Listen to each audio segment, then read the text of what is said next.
Assalamualaikum warahmatullahi wabarakatuh. Perkenalkan, nama saya Aulia Ihsan dengan NIM 20042084.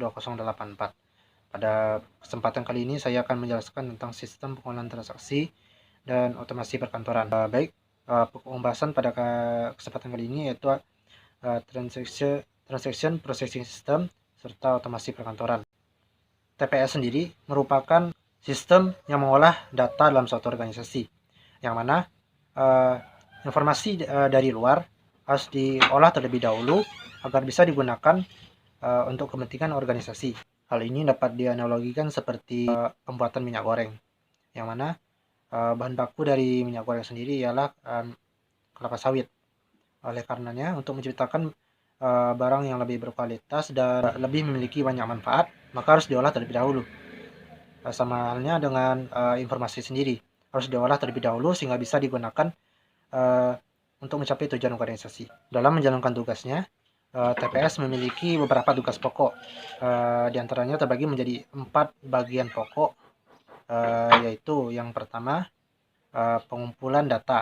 Pengumpulan data merupakan suatu interaksi antara organisasi dengan lingkungan, yang mana organisasi memiliki tugas untuk mengumpulkan segala informasi dalam lingkungan tersebut sehingga dapat dikumpulkan dan dapat diolah.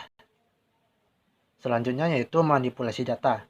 Sebelum suatu data diolah menjadi kumpulan informasi dan digunakan dalam organisasi itu sendiri, perlu adanya pengolahan terlebih dahulu, yaitu pemisahan antara informasi yang diperlukan dalam suatu organisasi berdasarkan tujuan atau mungkin kepentingan dalam suatu organisasi. Selanjutnya yaitu penyimpanan data. Setelah data dipilah berdasarkan tujuan maupun klasifikasinya, maka data tersebut perlu disimpan agar dapat awet dan tahan lama, sehingga dalam suatu waktu informasi tersebut dapat diakses dengan mudah. Dan yang terakhir ialah penyiapan dokumen, merupakan penyusunan dari informasi yang telah diolah dan disusun menurut klasifikasinya, sehingga dapat dibagikan dalam unit-unit dalam suatu organisasi. Selanjutnya kita masuk ke karakteristik dari TPS itu sendiri. Yang pertama dan yang sangat jelas dari TPS ini sendiri yaitu kapasitas penyimpanan data yang sangat besar. Hal ini dikarenakan dalam suatu organisasi informasi merupakan hal yang sangat penting. Oleh karenanya dibutuhkan tempat dalam menampung informasi itu sendiri dalam jumlah yang besar. Lalu yang kedua, kecepatan pengolahan. Hal ini dikarenakan kemajuan teknologi yang telah merambah ke manajemen dan organisasi. Selanjutnya, pengolahan yang tidak terlalu rumit. Selanjutnya, pengolahan data yang terstruktur. Maksudnya ialah pengolahan data yang ditentukan waktunya. Misalnya dalam seminggu sekali atau sebulan sekali. Selanjutnya, masuk pada teknik pengolahan data yang digunakan dalam TPS itu sendiri. Terdapat 4 macam teknik pengolahan data, yaitu batch processing, online processing, real-time processing, dan inline processing. Batch processing yaitu teknik pengumpulan data yang mana datanya dikumpulkan terlebih dahulu atau ditumpuk, lalu akan dikerjakan secara bersamaan pada suatu waktu tertentu.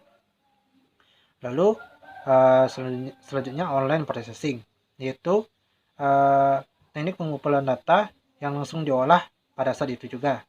Namun hanya saja pengeluaran yang didapatkan harus melalui giliran terlebih dahulu. Selanjutnya real-time processing, yang mana data yang didapatkan harus diolah pada saat itu juga. Hal ini disebabkan karena informasi yang sangat kritis dan diperlukan kecepatan dalam pemrosesan data. Dan yang terakhir ialah inline processing, merupakan gabungan dari beberapa teknik pengolahan data sehingga menciptakan keserasian dan keefektifan dalam teknik pengolahan data itu sendiri. Otomasi perkantoran ialah bagaimana kita merubah sistem kerja dalam kantor yang awalnya manual menjadi otomatis, sehingga menciptakan efektivitas dan efisiensi dalam kerja. Adapun yang menjadi tujuan-tujuan pokok dari otomasi perkantoran itu sendiri, diantaranya ialah untuk seperti definisi yang baru saja saya sampaikan, untuk menciptakan efisiensi kerja sehingga meningkatkan produktivitas. Lalu selain itu untuk menciptakan tenaga kerja yang lebih kreatif, karena dengan adanya teknologi membuat segalanya mungkin untuk dikerjakan. Selanjutnya ialah menciptakan keputusan yang lebih cepat. Hal ini dikarenakan dengan adanya sistem informasi manajemen sendiri, sehingga dapat menghasilkan keputusan yang lebih baik serta lebih efisien.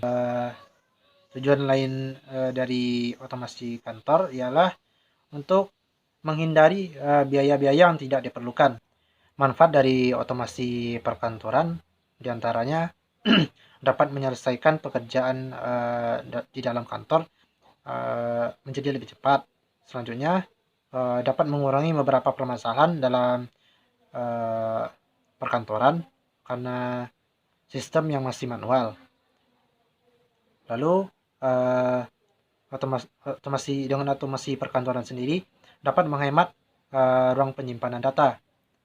Lalu data-data yang sudah diolah dapat diatur dengan baik.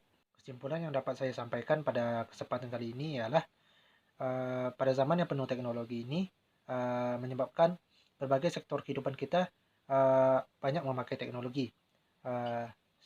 Contohnya seperti sistem pengolahan transaksi dan otomasi perkantoran yang telah saya jelaskan sebelumnya merupakan bentuk pengaruh teknologi dalam kehidupan sehari-hari kita. Oleh karenanya kita dituntut untuk mengerti perubahan yang terjadi di lingkungan kita sehingga dapat memberikan manfaat lebih pada organisasi ke depannya. Sekian yang dapat saya sampaikan pada kesempatan kali ini. Apabila ada kesalahan mohon dimaafkan. Assalamualaikum warahmatullahi wabarakatuh.